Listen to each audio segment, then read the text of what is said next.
Hello दोस्तों, welcome to my uncle. आज हम बात करेंगे native app and hybrid application में डिफरेंस क्या होता है। नेटिव एप्लीकेशन, काफ़ी लोग कंफ्यूज हो जाते हैं कि देखो, एक नेटिव एप्लीकेशन होता है, एक हाइब्रिड एप्लीकेशन होता है, और एक नया नया मार्केट में आया है progressive web app, PWA app.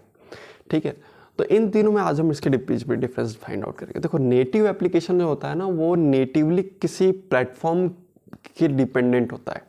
ठीक है ना। नेटिव एप्लीकेशन मतलब अगर जैसे कि आप कोटलिन में या फिर जावा में या एंड्रॉयड स्टूडियो का यूज़ करके एप्लीकेशन बनाते हो, तो वो जो है आपका एंड्रॉयड ओएस में चलेगा। जो भी एप्लीकेशन, जो भी mobile devices Android operating system को सपोर्ट करते हैं, उनमें वो मोबाइल ऐप चलेगा। ठीक है, वैसे ही iOS के लिए हम क्या यूज़ करते हैं, स्विफ्ट लैंग्वेज या फिर सी ऑब्जेक्टिव लैंग्वेज वगैरह वगैरह हम यूज़ करते हैं। तो ये क्या हुआ, ये iOS के लिए, ये वो एप्लीकेशन जो है iOS के लिए नेटिव होते हैं। ठीक है ना। नेटिव मतलब वहाँ का, ठीक है, नेटिवली। हाइब्रिड होता है थोड़ा सा डिफरेंट। ठीक है, हाइब्रिड जो होता है वो दोनों में काम करता है। वो iOS में भी काम करेगा और वही सेम एप्लीकेशन जो है एंड्रॉयड में भी काम करेगा। तो यानी कि वो क्या हो गया, हाइब्रिड हो गया। ठीक है, और प्रोग्रेसिव वेब ऐप थोड़ा सा इन दोनों से अलग ही होता है। वो हम एक तरह से मोबाइल ऐप उसको नहीं बोलेंगे। ठीक है, वो एक तरह से वेबसाइट ही होती है। बस एक छोटी सी फाइल हमारे एप्लीकेशन में इंस्टॉल हो जाती है, जिस पे हम क्लिक करते हैं तो वो वेबसाइट ही खुलती है। ठीक है, बट वो जो थोड़ा सा जो उसकी स्पीड होती है, लोडिंग टाइम जो है वो कम हो जाता है, तो इसलिए वो बाकी वो रहती वेबसाइट ही है। ठीक है, बट मैंने जस्ट आपको समझाने के लिए बता दिया। हम फोकस अभी जो है हाइब्रिड और नेटिव पे ही करते हैं। ठीक है, अब देखो, जो नेटिव एप्लीकेशंस होते हैं ना, वो फास्ट होते हैं। ठीक है, अगर आपको स्पीड चाहिए, आपको परफॉर्मेंस चाहिए, ठीक है, तो आप जो है नेटिव एप्लीकेशन बनाओ।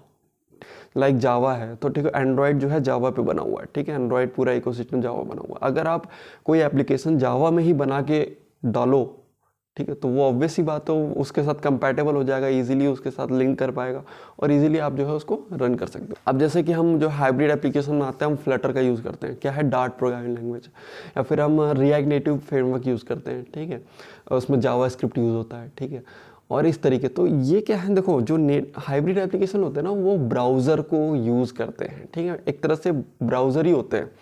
ठीक है, और वो ब्राउज़र में हमारा एप्लीकेशन चल रहा होता है, बट वो फ्रेमवर्क ही इस तरीके से है कि हमें पता नहीं चलता है कि वो ब्राउज़र लोड हो रहा है। वो हमारा एप्लीकेशन इतने फास्ट होते हैं, ठीक है, कि हमें पता नहीं चलता कि ये ब्राउज़र है कि कैसे चल रहा है। बट जो एप्लीकेशन होता है ना, वो एक्चुअली में ब्राउज़र पे ही चल रहा होता है। ठीक है, वो कुछ तो उन्होंने जो है, फेसबुक ने जो रिएक्ट नेटिव बनाया है जिन्होंने, उसको इस तरीके से ब्रिज बना रखा है एक तरह से एंड्रॉयड और iOS के बीच का, एंड्रॉयड और डिवाइस के बीच का, कि हमें पता ही नहीं चलता। थोड़ा सा स्लो है, उससे कोई फ़र्क नहीं पड़ेगा।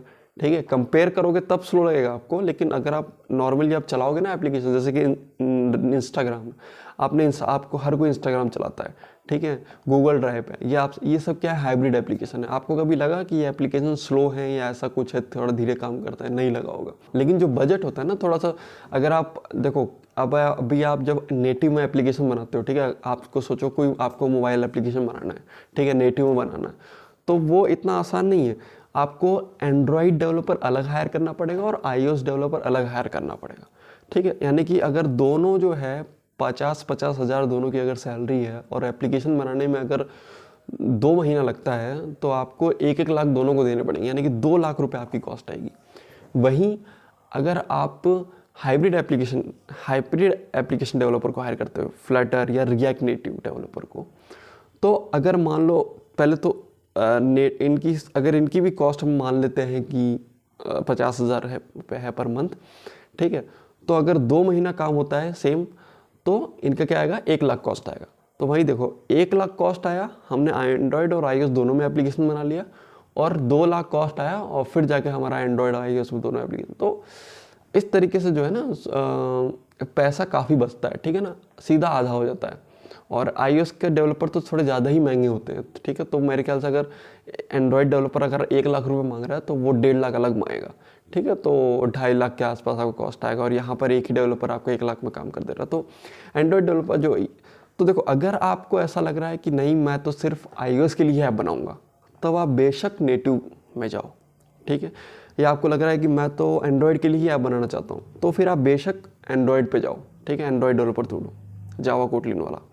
लेकिन आपको चाहिए कि नहीं भाई, मैं ऐसा एप्लीकेशन चाहता हूँ जो दोनों में चले, एंड्रॉयड और iOS दोनों में, दोनों की ही कस्टमर बेस मुझे चाहिए। बिल्कुल एक हाइब्रिड एप्लीकेशन डेवलपर हायर करना चाहिए, या तो रिएक्ट नेटिव में आप एप्लीकेशन डेवलप कर रही है या तो फ्लटर में। इन दोनों, ये सबसे पॉपुलर फ्रेमवर्क अभी चल रहे हैं मार्केट में और काफ़ी अच्छा परफॉर्मेंस है, दोनों की कम्युनिटी काफ़ी अच्छी है, दोनों के डेवलपर्स आपको आसानी से मिल जाएंगे।